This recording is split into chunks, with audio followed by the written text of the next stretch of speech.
Good morning, and welcome to the Herb Day Radio Saturday Morning Business Showcase.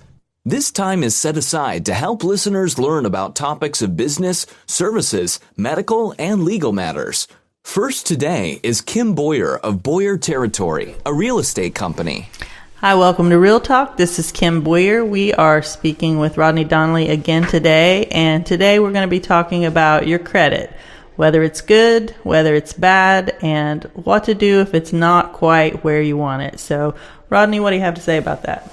Kim, I appreciate you having me back to talk about credit this time. And you're right. This is probably one of the biggest topics when it comes to any kind of lending, whether it's a mortgage loan or a car loan. They're going to always check that credit and see what your payment history has been in the past. So I have people come to me, and sometimes they use Credit Karma, or there's a new one called Experian Boost.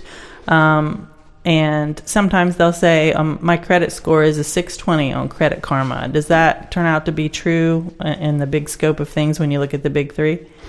Oftentimes, take Credit Karma, for example. It's a very common one out there.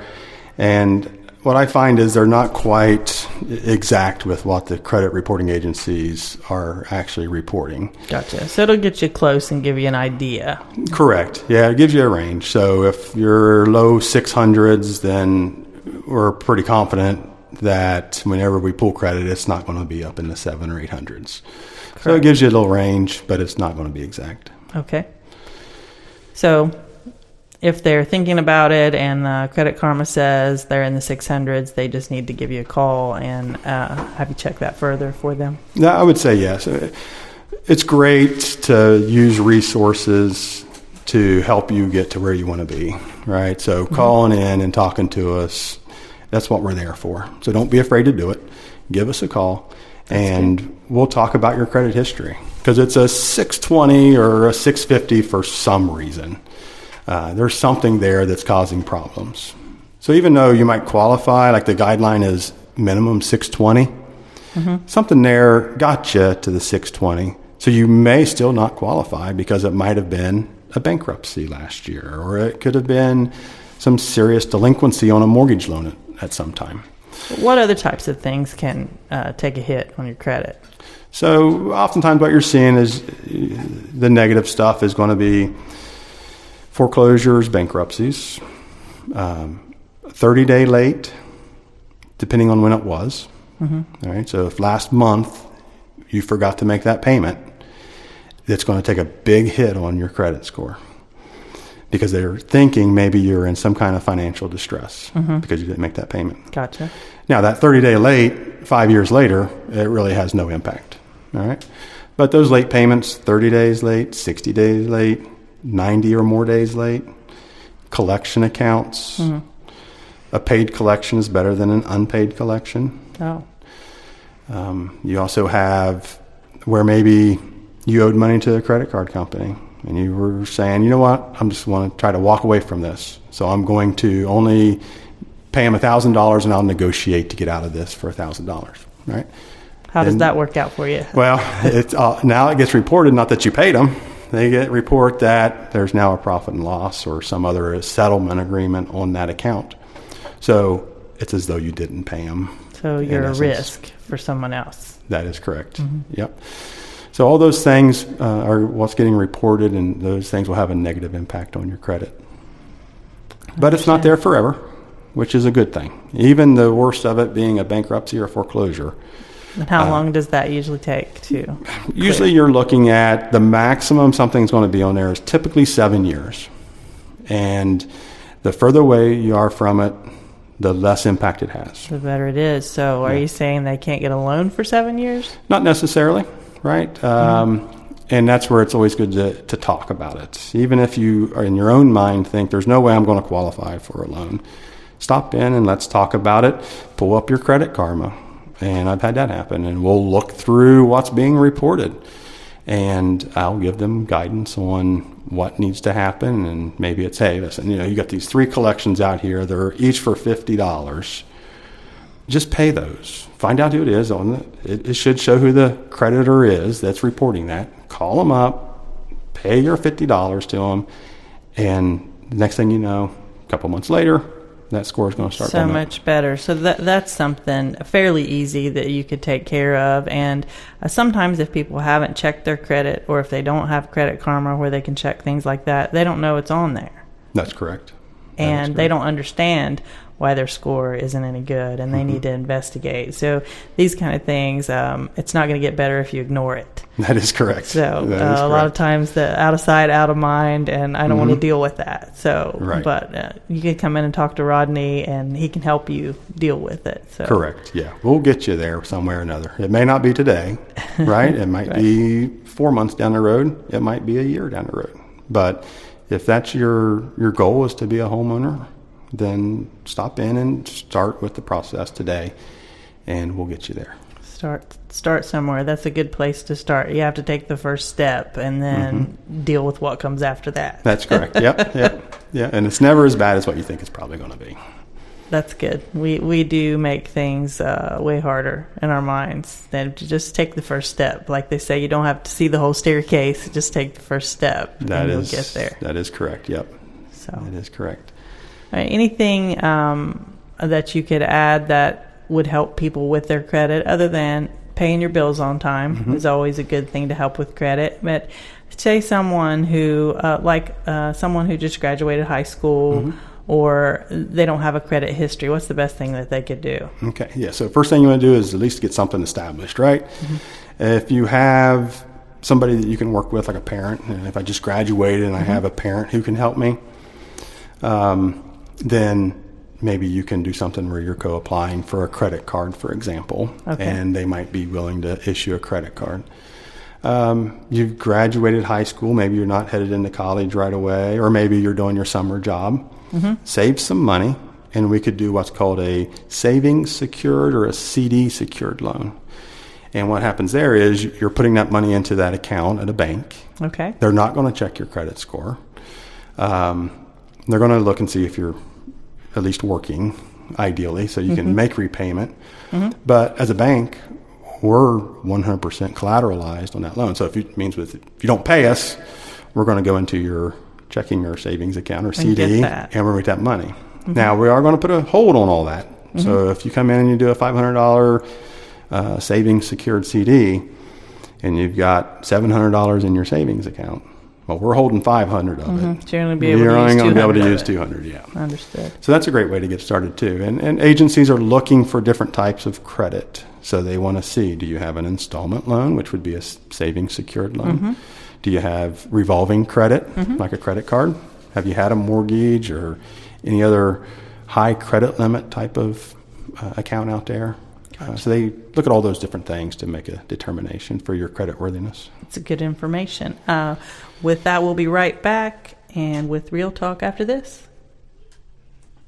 We have a nice listing available for you today. It's at 211 State Route 73, and if you try to Google Map that, it will take you to the wrong place. So you have to actually type in the incorrect address, which would be 211 Belfast Road. And for those of us that are familiar with Hillsboro, we call that Belfast Pike, but also GPS will not take that, so make sure you use Belfast Road. But we've got a nice church sitting up on the hill on about 7 acres or so. There are 6 cabins. All the cabins have electric, and the first cabin is finished, and they use it for a Sunday school room. But it is an active church, and they have just outgrown, and they're looking for something a little bit bigger with some more parking. So I've had several folks look at this property, and it could be used for a church or a retreat, and some people have even talked about maybe turning it into a home, or having their home and their business there. So if you're interested in that, give us a call. We can set you up. That's currently listed at $210,000, and it's a little over 7 acres just at the edge of town. So give us a call today, 937-393-9270. Hi, we're back with Rodney Donnelly, and we are talking about your credit score today, and things that could help your score and things that could hurt your score. And I have lots of folks who come to me and are thinking about getting a loan, shopping for a house, and they're afraid to get their credit score checked. So they think that will ding their credit, might lower it a point or two. What do you have to say about that, Rodney?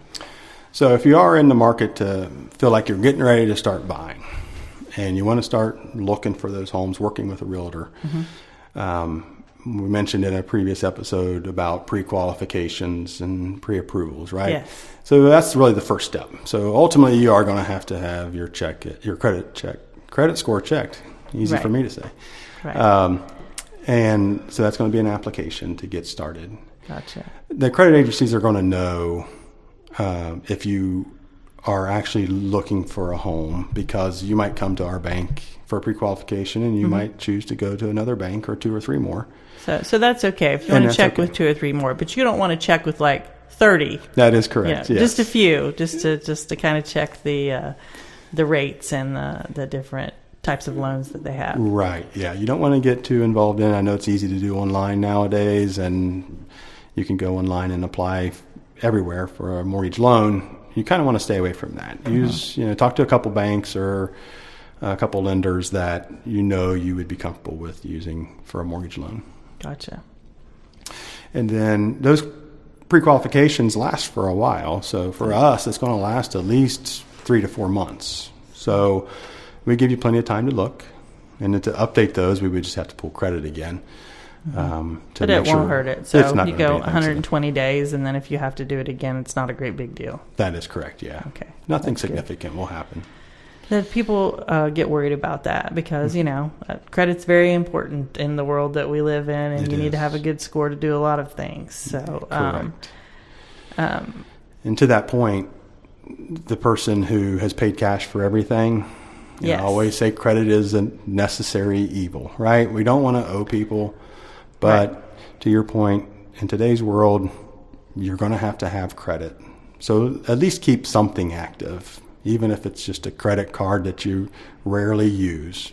The fact that it's on the credit report and you use it occasionally will keep your credit alive. And you could even use it to buy your gas for the month and pay it off at the end of the month. Correct. And that's just something that won't get out of control really quickly, but it will help you build your score. Correct. Yep. And good financial decision, because you don't want to pay interest on the money you use to buy gas. So if you pay it off at the end of the month, you'll be interest free on that money. That's good. So if someone, like we were talking about before, they're brand new to credit, they have no credit history, and they get a little credit card, and they do that. They buy gas through the month, and they start paying that off. How long will it take them to show a significant score and be able to do something with it? Typically, I see that somewhere around 10 months to a year that they want to see some activity. So it's not like you have to have it for a long time. And I've seen 700 plus credit for a credit score or a credit report that had just 2 trade lines on it. One trade line wasn't even being used anymore. What do you mean by a trade line? So a trade line is the creditor that you owe, right? So I see. My credit card's a trade line, my car loan's a trade line, my charge card at a store, Kohl's, whatever. Yep, that's Everybody's a trade got a line. Kohl's one. Yeah, so gotta those get are that all Kohl's trade. cash. That's right. So all that's trade line. So you don't have to have a bunch of stuff on there, but you do have to have it. Just a good history. Right. And are those the same, like your other trade lines? Are they need to be about 10 months worth? Or Typically, yes. Okay. Yeah, and the agencies are looking at what kind of credit you have, right? So do you have an installment loan, a credit card? How are you using this type of credit? Understood. So, okay, and that's going to be all for us today. Rodney, if folks want to have some more questions answered or they have anything to discuss, how do they get a hold of you? Well, I welcome them calling me anytime with questions. That's what I'm here for. You don't have to be afraid of it. We're here to help. That's good. I've never heard a bad question before, right? Good. So you can reach me at 937-840-2233. All right. Thanks so much. We'll see you next week.